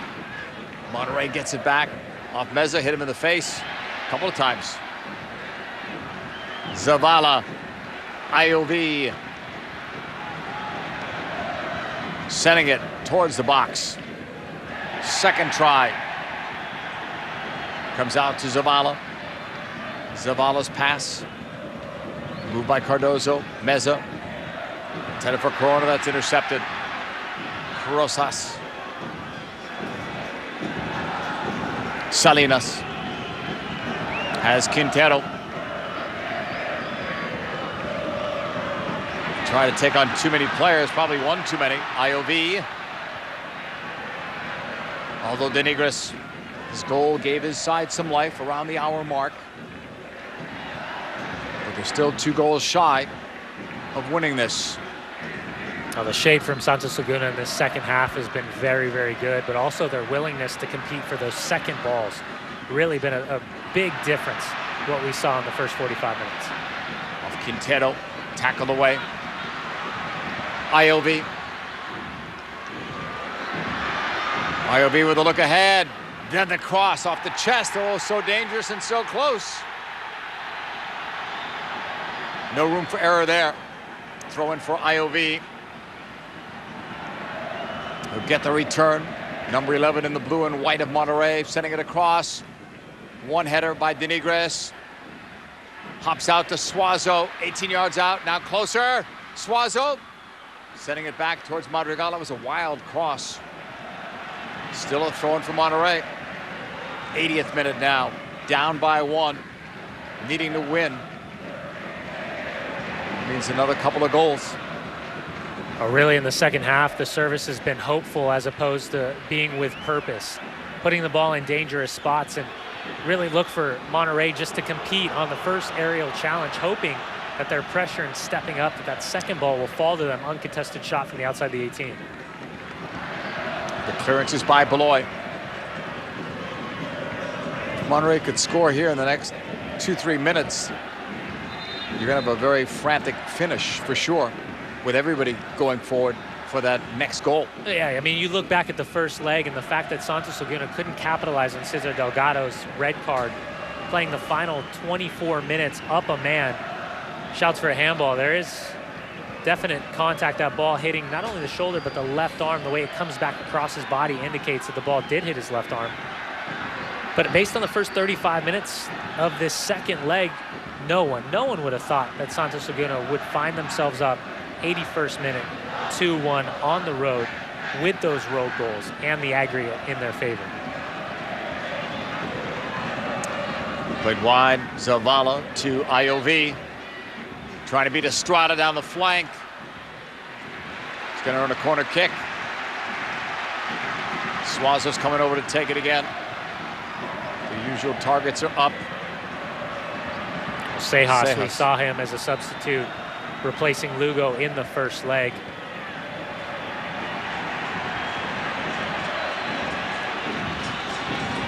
It is Suazo's corner. Headed down. That was Corona who got there. Well, completely unmarked, sitting at the back door. 82nd minute for Santos. It has to be better. Sejas will come in. He'll replace the number 3, Darwin Quintero. Fresh legs, but a midfielder for a striker. It's been a quiet night for Quintero. He hasn't had the influence that we saw in the first leg over 90 minutes at home, but he's got that all-important opening goal, right place, right time. And he took over the lead for the Golden Boot in this edition of the CONCACAF Champions League. At the end of the day, that was a goal that put his team where they are right now, to give them that belief. They were being outplayed in the first half. He scores in the 38th minute. It's changed the game. And the Beloy goal gave them all the momentum they needed, but you never can count out Monterey.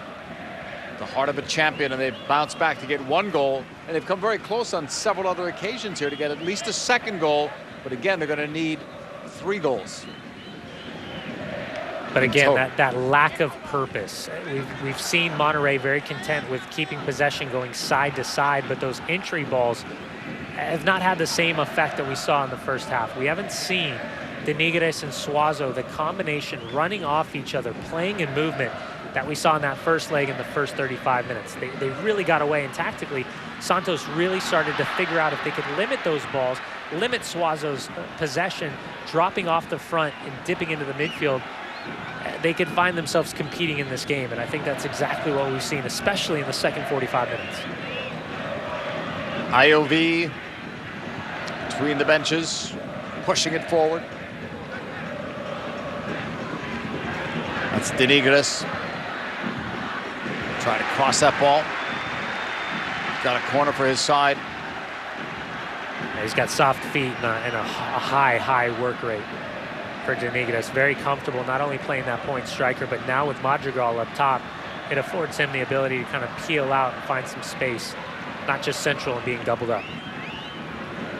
Cleared in a bad spot. Quick shot low. There's the second goal.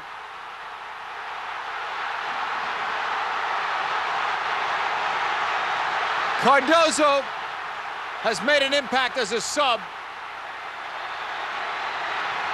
Is it going to be enough? Can they get another?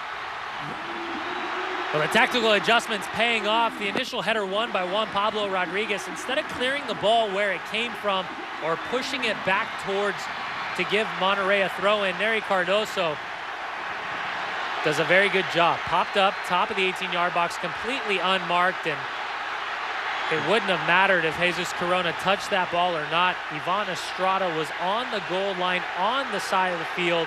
He plays Corona onside. It doesn't matter. 2-2 now, and momentum shifting back in the home side's favor. Still need another. So their last 7 goals have all come in the second half. And the yellow card was just issued to Peralta. That's the 5th booking. Crowd is alive, so is Monterrey. We'll have some time on a bounce. That was almost handled. Suazo turning. And that's cut off. Well, in the short term, Santos Laguna needs to figure out tactically how to get their shape at the top of the 18-yard box. We talked about Monterrey trying to find those shots, just spacing alone. Denigres, big rebound, and another one. Rodriguez, is he going to book? Oh boy, for embellishing it. Yep. Suazo is going to get called. Well, Suazo's going to walk away rather than argue with Marco Rodriguez, but there looked to be a slight touch. Shot comes in, big spill from Sanchez. And Suazo just drags his left foot over the head of Sanchez, and that's where the referee is going to say there's embellishment. Definite contact, but Suazo pulls the landing gear up, initiates the contact with the back of the head of Sanchez. And it was not a lot of protest from Suazo, which tells me something. Well, and 2 approaches now for Monterrey. They're going to continue to throw everything forward. Those hopeful balls are causing problems for Santos Laguna's back line. They've just got to make sure their shape's better. For Santos, they got to get a hold of the ball. They got to get that possession that they had up until 10 minutes ago. And all the substitutions have been made. So these are the players that have to get it done in the end. This is where the theatrics sometimes come into play, the final moments for both sides. The foul committed from Felipe Beloy. He tries to put his hand in it because he recognizes he's out of the play. Gets pulled back, goes down for a spin, and this result puts Santos Laguna right through. Here's the header, and there's a go-ahead goal. Denigres was in there.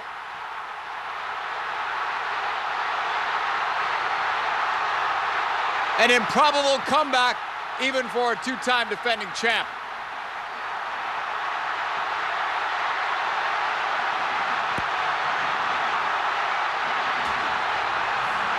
Well, when you've got the height of both Madrigal and Denigres, it forces the defense to make decisions.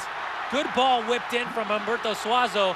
Denigres rises up, and he just beats his mark on the back post. Good snap down header, nothing Osvaldo Sanchez can do about it. And 10 minutes ago, you didn't think Monterrey had it in them. Tactical adjustments were made. Cardoso, Madrigal, and Mesa come off the bench. And persistent pressure forces Santos. They continue to bend, and they finally broke. Now, Santos needs a goal. How do they get it? Time running out.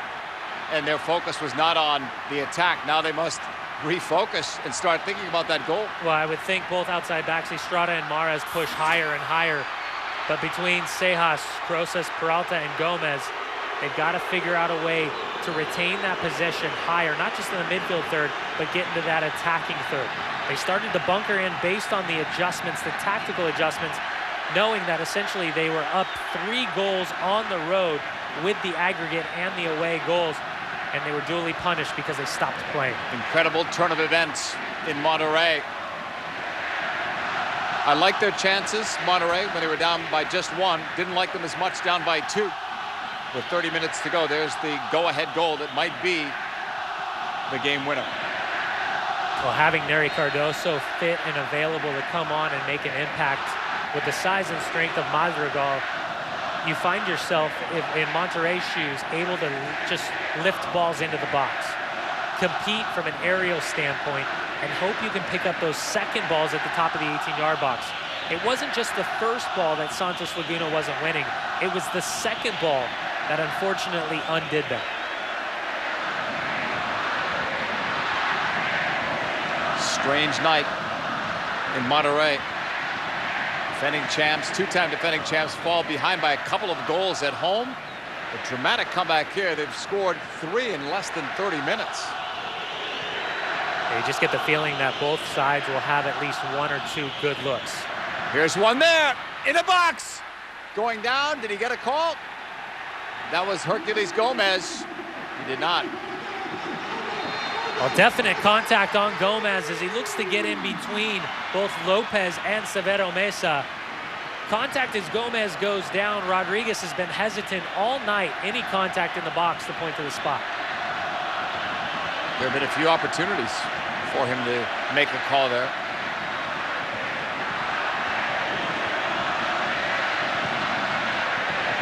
Stoppage time, we'll see how much is added on. Santos Laguna were in the driver's seat because of the 2 road goals. 3 minutes added on here. Suazo is after it. We're in the first minute of stoppage time. Give and go. Here's Suazo. Breaking in the box. Still has it and then lost it in the end. Cleared away to Estrada. With a run upfield. Figueroa, and that's tackled away. Be a throw in here. About a half minute gone in stoppage time.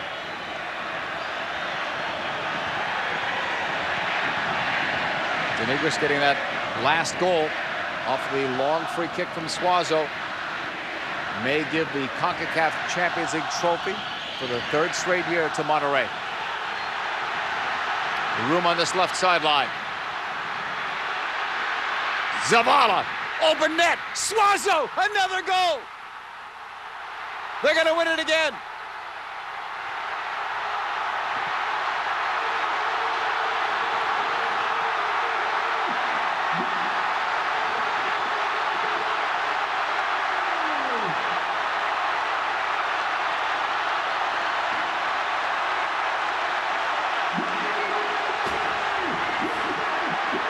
Zavala, uncontested, just finds the run of Suazo. Unfortunate for the back line for Santos Laguna because that gets past both Sanchez and Mares. But Zavala has been very, very good all night long for Monterrey. And Suazo, with a tap-in like that, he's just not going to miss. 30 goals now in this competition between Denigris and Humberto Suazo alone.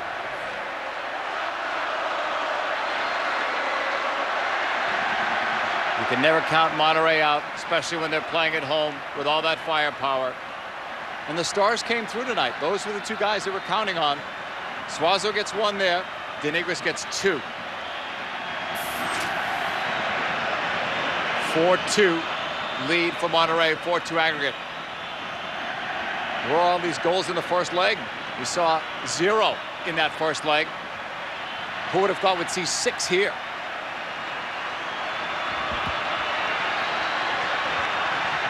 And Orozco will take his time. We're about 30 seconds away from that final whistle.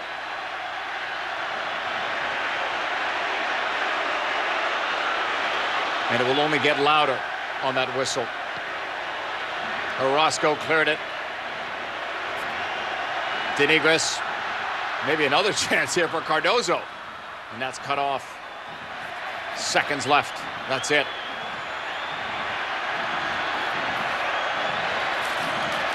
A little bit of a clip there. Foul was called. We may not even hear the final whistle. That's it. Monterrey wins yet again. A 4-2 final, a dramatic comeback after trailing by 2.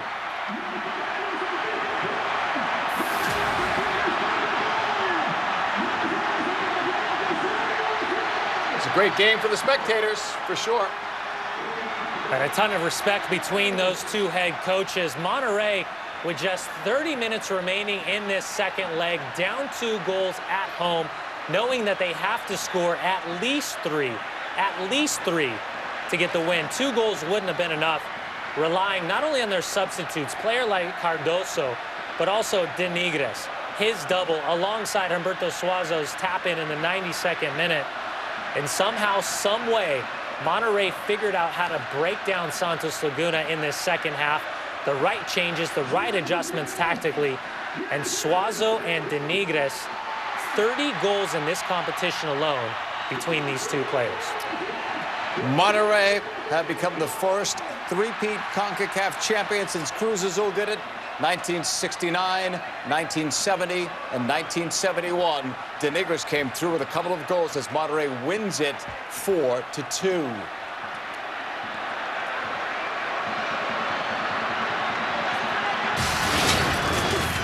Fox Soccer News follows us. They will have the trophy presentation and all the latest from the UEFA Champions League. We're going to see an all-German final to win that trophy. Big day yesterday and a big day today for the German sides, Borussia Dortmund and Bayern Munich. They will meet in the final on Fox. That's all coming up. Fox Soccer News next. Right now, an exciting game recap. Los Santos take the lead when the ball pops out. Edgar Lugo, he finds Darwin Quintero, taps in the first goal.